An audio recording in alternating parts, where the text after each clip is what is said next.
Good morning, guys.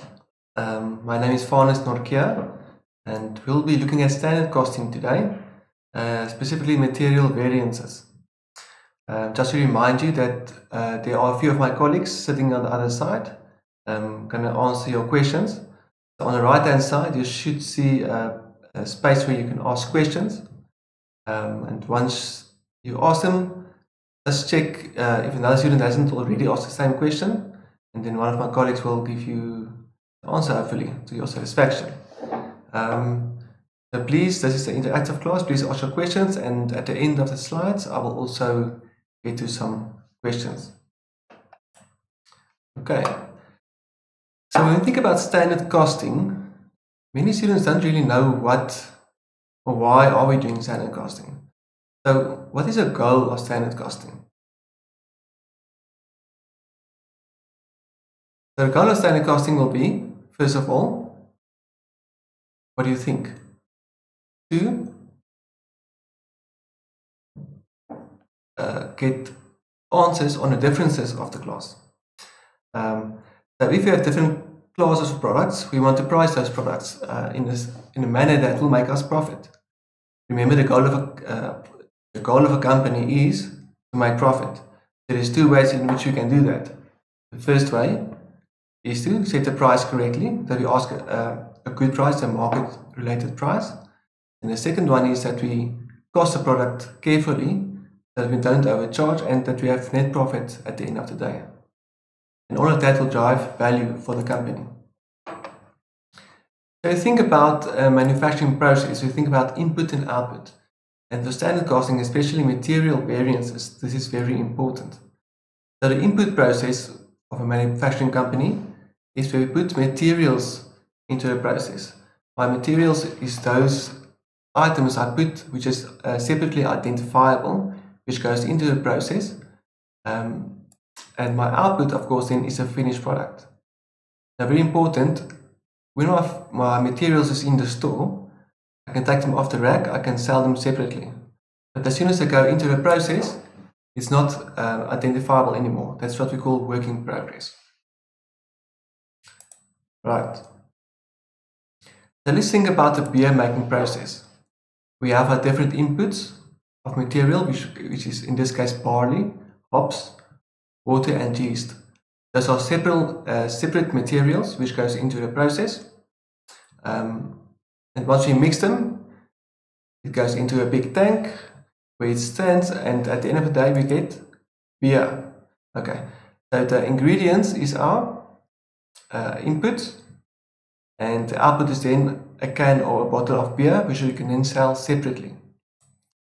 So if you think about my ingredients, the barley, the hops, the water, and the yeast, they are all in a specific ratio, and that ratio we call a mix.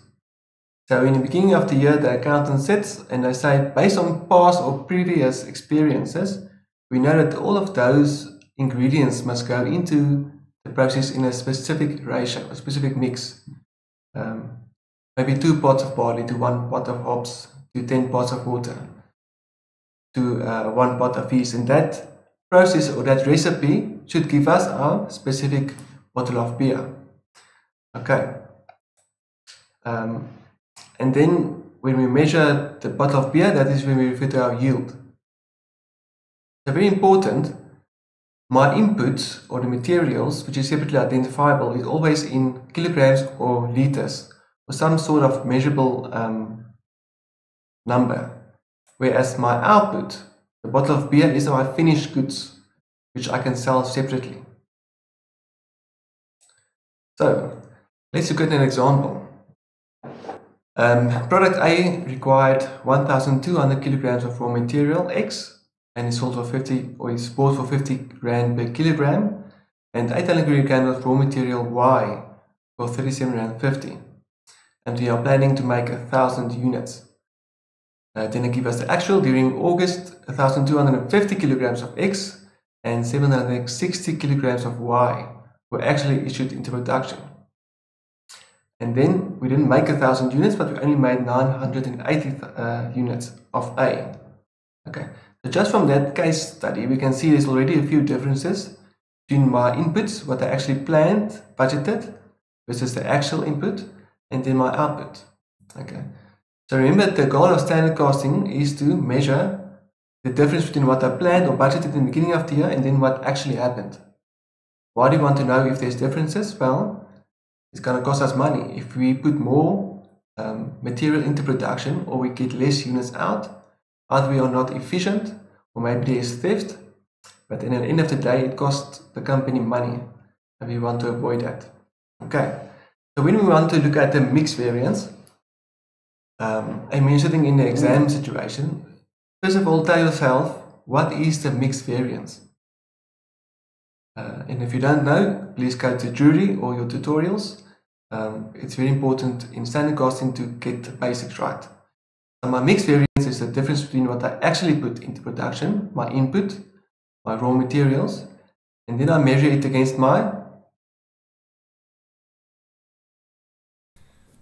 Sorry about that, guys. Windows had to restart immediately. It was a bit impatient.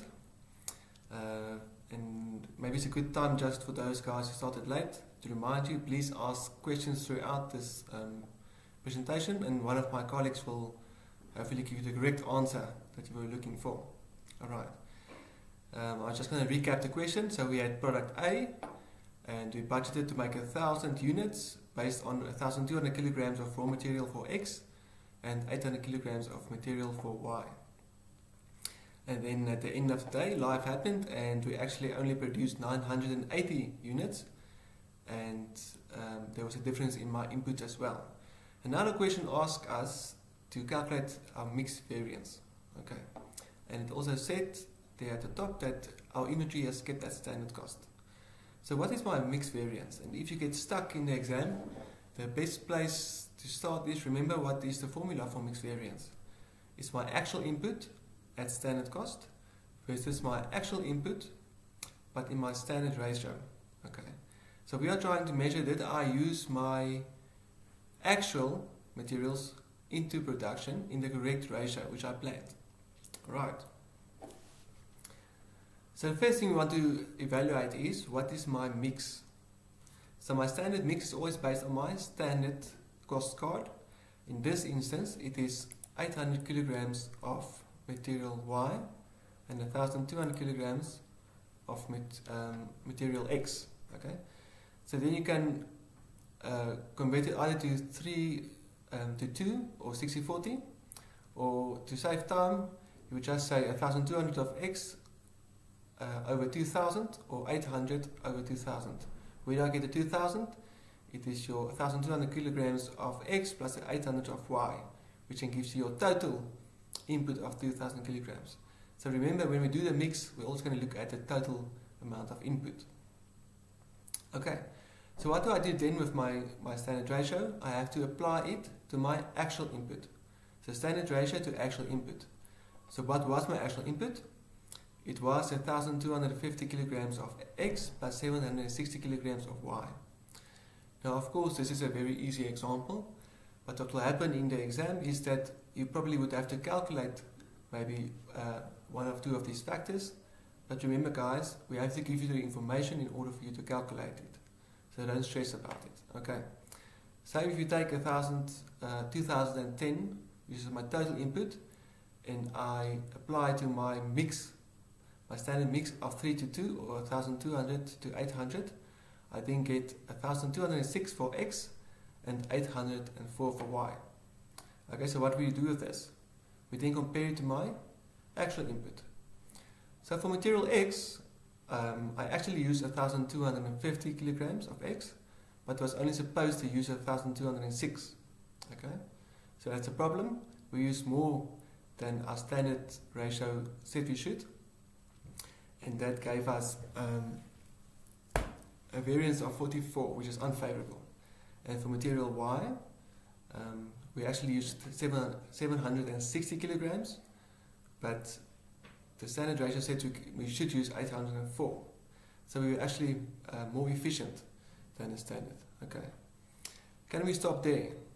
No, because standard costing and in management accounting we always have to quantify an answer. So we can take that and multiply it with my standard cost. always my standard cost. So we take the 44 for X times 50 Rand gives us 2,200 adverse material variance, mixed variance for X, and 1,650 mixed variance for Y. And then we add it together to get to a total unfavorable variance of 550. Okay, so next up we're going to do the yield variance. Now in the yield variance there are two options. The reason why there are two options is, remember, in a yield variance we are comparing actual input with actual output. And if you recall what we said in the beginning of the class is that actual input is in kilograms and output is in units. So it's sort of like comparing apples with oranges. So in order to compare the yield variance or to calculate it, we have to compare apples with apples or oranges with oranges. So there are two options. The first one is either to convert to an expected output from my actual input, or to convert to an input from my actual output. So if you look at the first one, we say the expected output is 1,005 units. How do we know that? If we recall on a previous page, we said that actually put into production, and remember this is production, not what we purchased, is 1,250 of X and 760 of Y.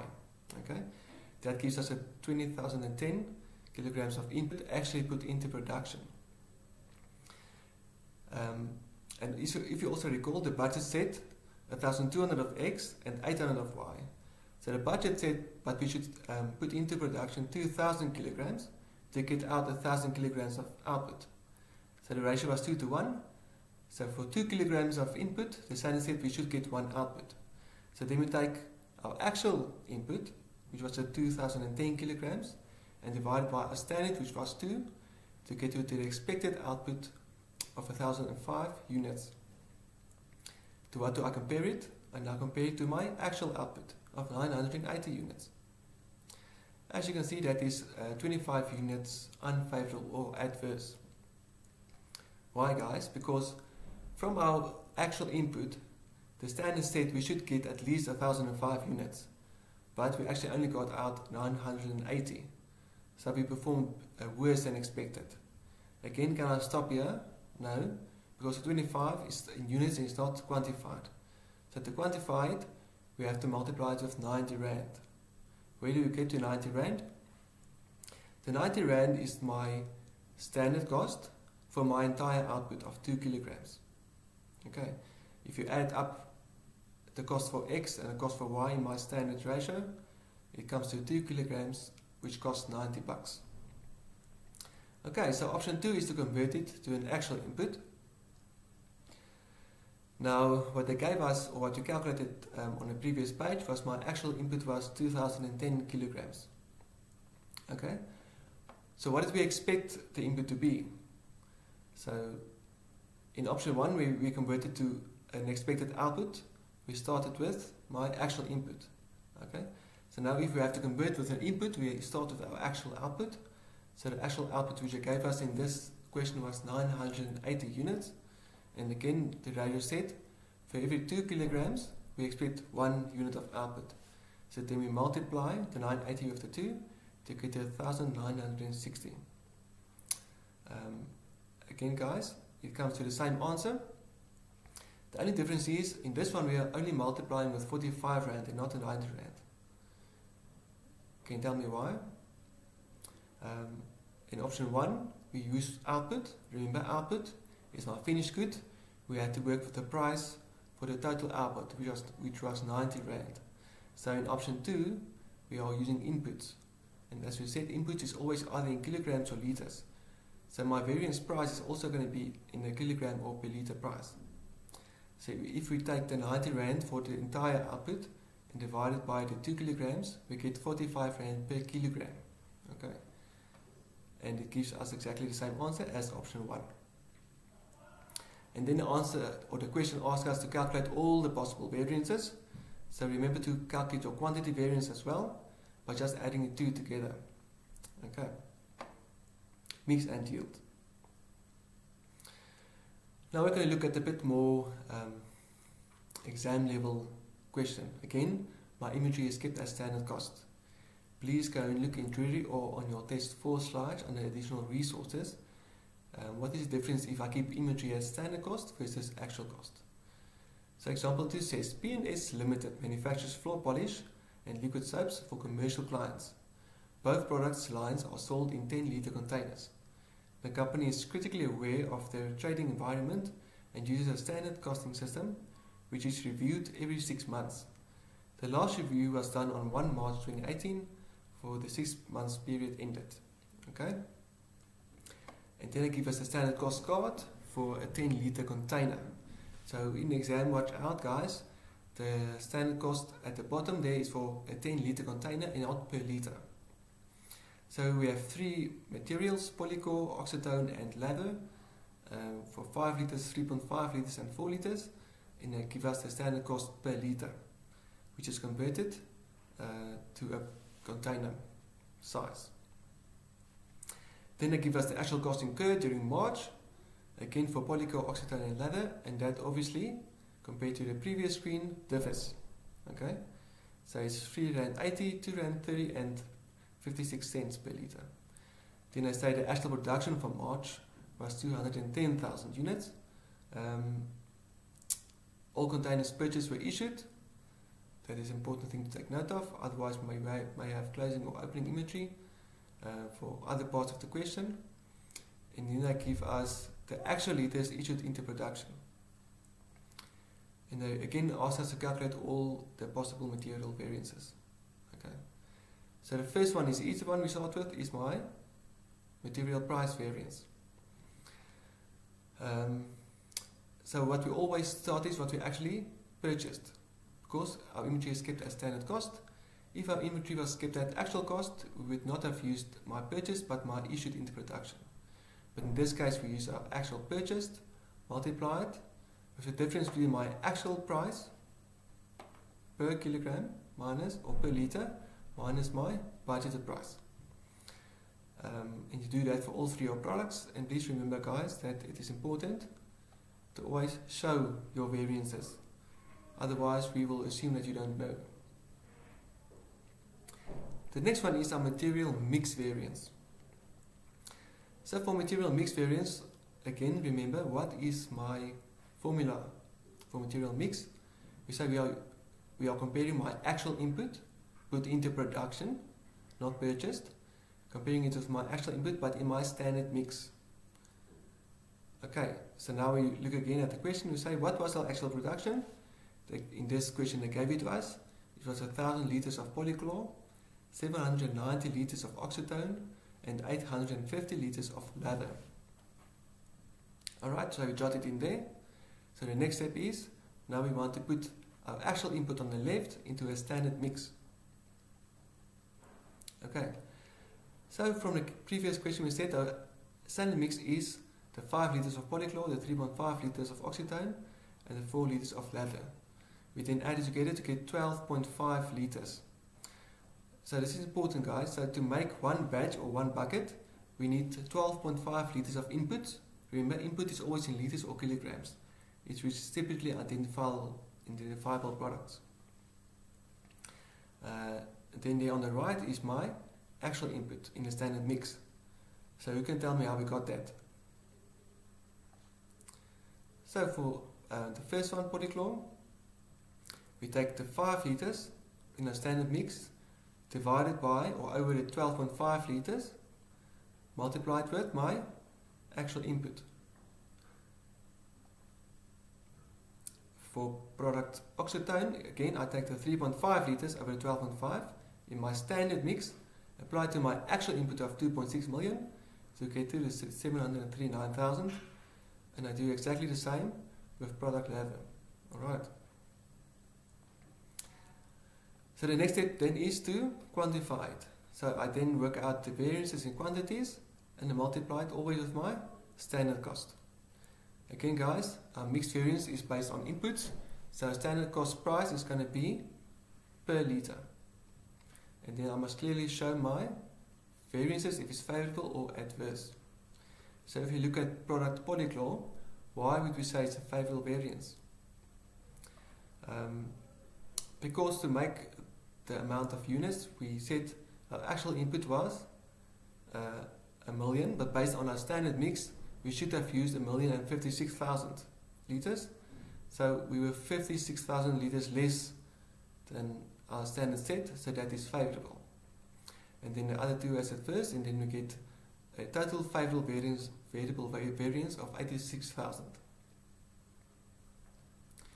And then again, guys, when you do your actual mix or your actual input in your standard mix, please make sure that your totals at the bottom are the same, because we are just taking our actual input and dividing it into a new ratio. Okay, so it's a good check to do. So then our yield variance. Again, guys, what is my yield variance? It's the difference between my actual input in my standard mix versus my actual output.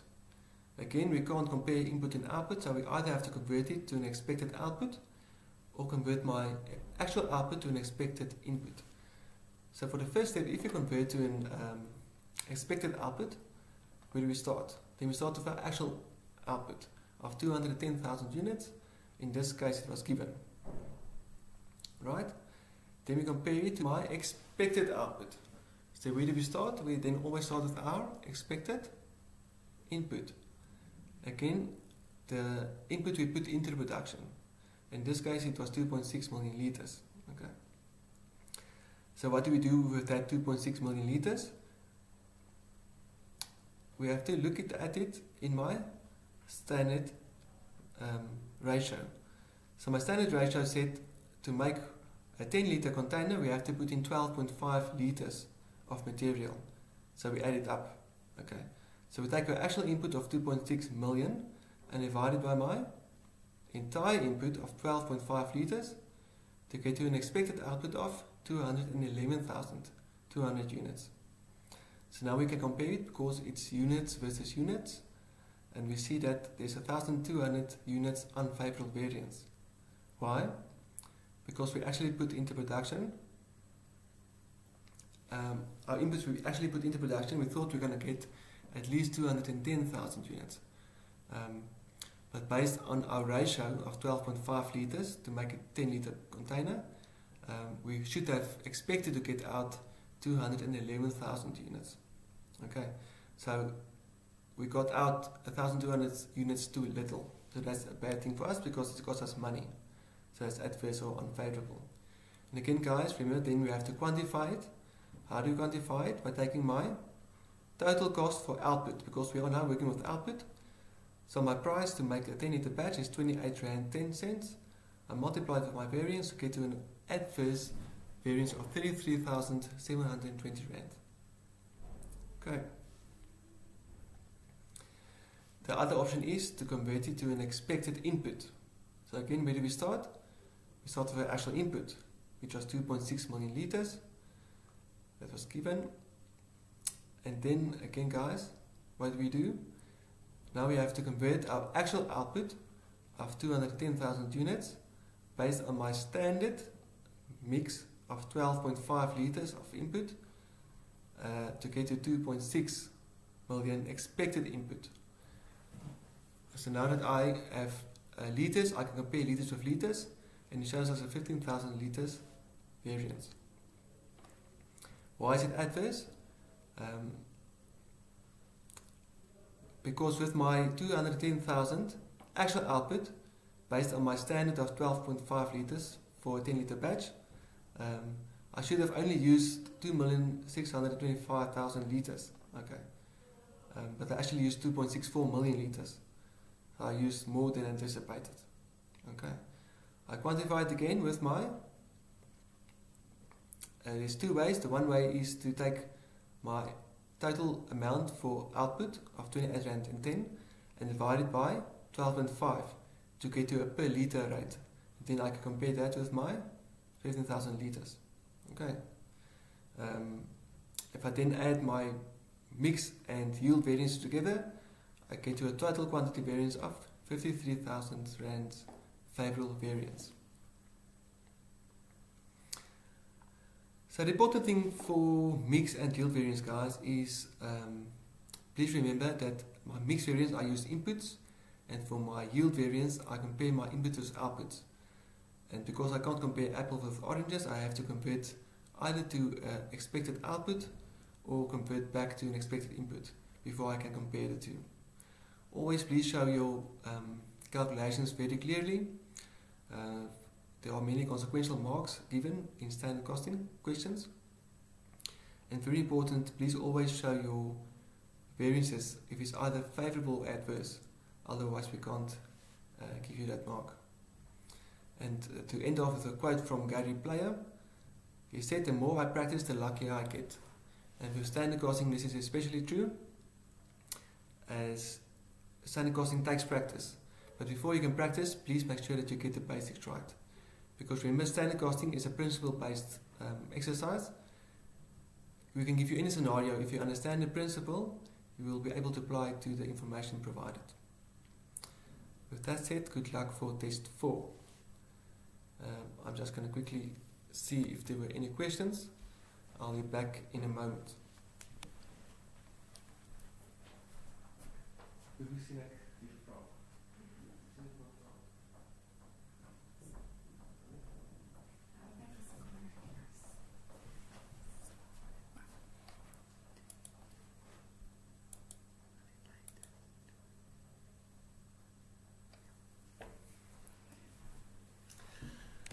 Okay guys, there don't seem too many questions at this stage. We'll put up the link under additional resources.